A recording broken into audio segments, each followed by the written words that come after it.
was in the Marine Corps at the time, and we had gone through a day of just incredibly brutal training. And I'm going to kind of gloss over this near-death experience because that really wasn't the penultimate moment in my life. It informed me of a few things, but like the pendulum moment where there was a before and an after, that actually took place about 20 years later. So we'll get to that next. It was a really brutal day. When I got home, I was dead tired. I did not feel good at all. I walked in the door, and when my girlfriend saw me, she was shocked. She goes, "You look terrible." I said, "I feel terrible. I'm just going to bed." And have you ever had that experience where you lay down to go to bed and you're just so tired that when your body hits the mattress, it like hugs you? It feels so good. I first laid down, it was like, oh, this feels so good. But then it was like I fell right through the mattress. And the next thing I knew, I was soaring through, I was soaring through this. It seems like a tunnel, but it's really not. It's just that I was moving so fast that it kind of gives you that effect. And off in the distance, there was this incredible golden orb of light. And just it was more like moving towards a star than moving towards like a flashlight. It was huge. And I felt like I was moving faster than the speed of light. And all of a sudden it dawned on me that I wasn't in my body anymore. And I go, what's happening? And a presence appeared, and it said, you would call it dying. In just a moment, you're going to have to make a decision. If you go on into the light, you will not be returning to your body. Now, you might think that would be alarming, but it didn't alarm me at all, because for the first time in my life, I was totally at peace. And a better way to say that is I was completely pain-free. There was no experience of pain whatsoever. And it was just such a wonderful feeling of well-being. And this orb was radiating this amazing light that also felt really good. And in the next moment, I was given a taste of my life. Like some people say they have near or past life reviews. For me, it was more like getting handed a glass of water that had the meaning of my life in it. And I tasted it, and it just tasted unfinished. And in the next moment, I heard a voice, and it seemed to emanate from somewhere outside of myself, but I recognized it as my own. And it said, no, I have to go back. I have way too much left to accomplish. So when I heard that, it kind of felt like my soul maybe had answered on my behalf. I don't really know, but I intended to stop that momentum going into the orb. And it took a while. It was really difficult to stop that speeding. But when it did happen, it was almost like rubber bands finally had stretched to their limits, and they just snapped me back into my body. And what I remembered most of all, was the way my fingers felt when they popped back in, and the way my lips and nose felt when they popped back in. And I hit my body hard enough that it sat me bolt upright in bed. And I'm looking around my room, and it was eerily quiet. But the moment I was back in my body, I was back in the pain. And I let my hand, or my head flop into my hand, because I couldn't believe I made the decision to return. At first I was really sad about it, and then I was really, really angry about it. Because why would anybody come back to experience life in a human body? But I did. So what that changed for me was three things. The first was that I knew beyond a shadow of a doubt that I was a spiritual being having a human adventure, not the other way around. And I would never fear death again.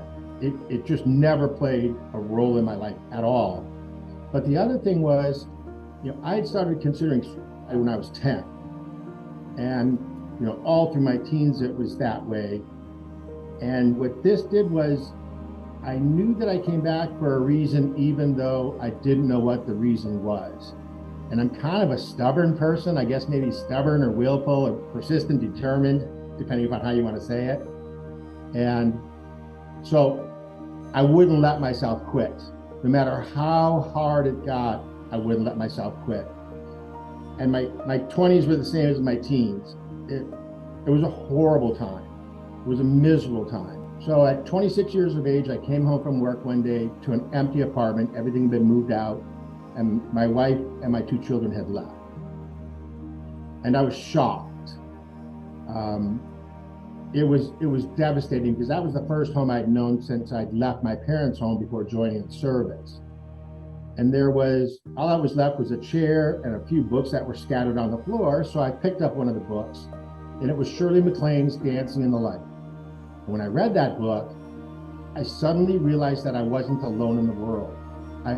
I wasn't the only one who perceived life that way, and it was such an eye-opener. And it really kicked off a journey for me of self-understanding.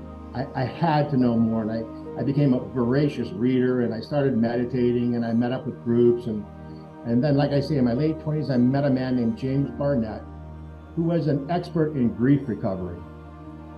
And James taught me a couple of exercises that I'm not going to go through right now because they'll be too lengthy, but one of them was inner child work, and another one was a way into the quiet space when you're meditating.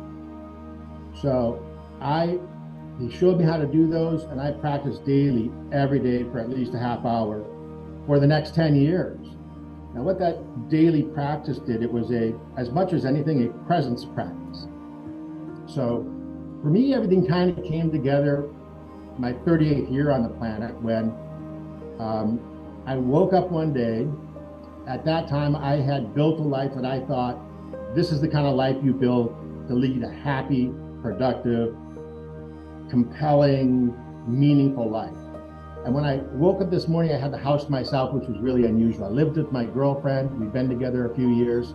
We had 5 kids between us. I had 2, she had 3. And I had the whole house to myself, which was really unusual. So I got out of bed. I wandered into the kitchen, made myself some coffee. And then after I got the coffee, we'd been in this new house for a year, just had finished furnishing it. So I just decided to walk around and start appreciating everything. And I went from room to room to room. And when I finally got into the family room, and this house was gorgeous. The family room had 15-foot soaring ceilings and floor to ceiling fireplace with 2 huge windows that looked out over a crystal blue pool. And as I'm looking out there, all of a sudden I realized, as beautiful and lovely as all this isn't it. And I had no idea what it was. So I just said a little prayer. I just kind of said to Spirit, what now? And 3 weeks later, I got fired from my high-paying job. And I was ecstatic on the day that it happened because I realized, okay, I'd asked for change. This is the beginning of change. And I had plenty of money, so I took the last 4 months of 1996 off. And during that time, I gave myself anything that I wanted.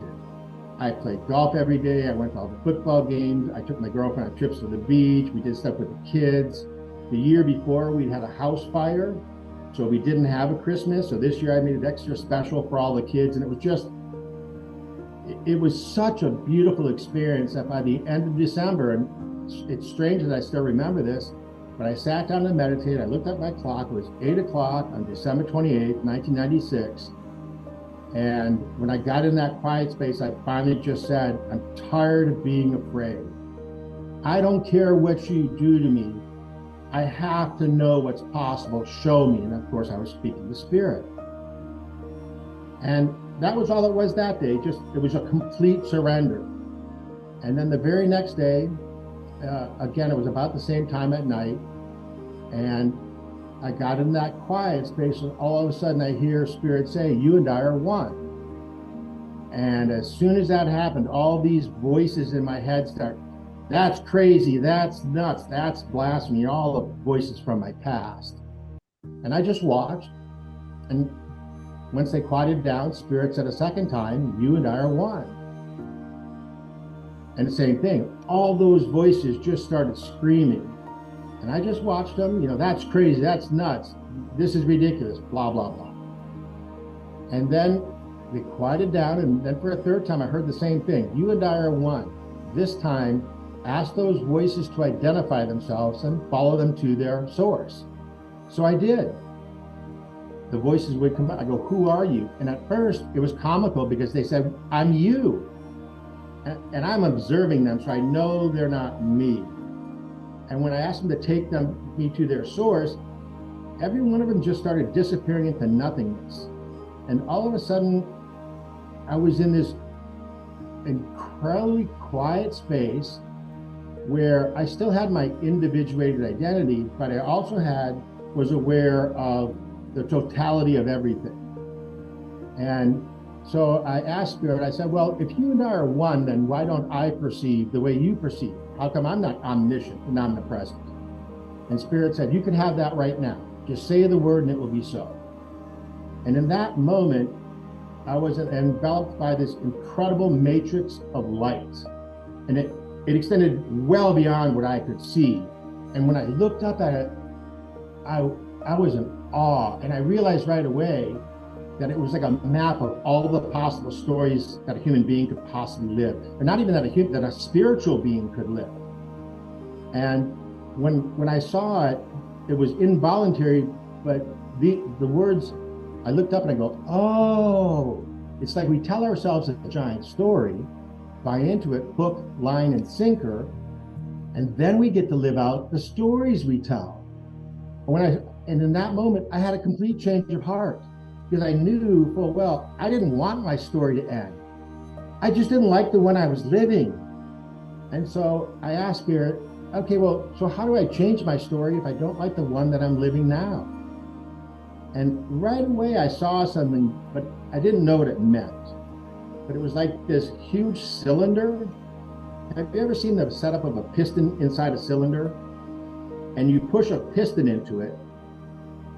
The more you push that piston in, the more pressure builds up inside the cylinder. And eventually, no matter how much pressure you push, or how hard you try to force it shut, you just can't, because too much pressure has built up inside. But if a valve appears on the end of the cylinder and you open it, you can close that piston with one little finger and almost no energy. So I realized it was kind of telling me that this is way more about letting things go than it is about picking anything up. You don't have to believe anything. In fact, if you let go of most of the beliefs you have about things, you'll be far happier in life, just living life in the moment. Now, as the spiritual being who comes to earth, I know why I came, because I was shown. I came because I was curious about the nature and depth of human suffering. And so I embodied along with an intuitive empathic soul and no memory of what came before. That doesn't sound the least bit familiar, does it? And then we go on this journey, we go on this adventure. And as I come out the other end, I have my answer. And it really is it's the fear, guilt, and shame, right? And it's the guilt more than anything else. So that process for empaths of reclaiming your innocence and your authenticity and having a sense of courage to step into your own truth and to live from that, that's really the journey.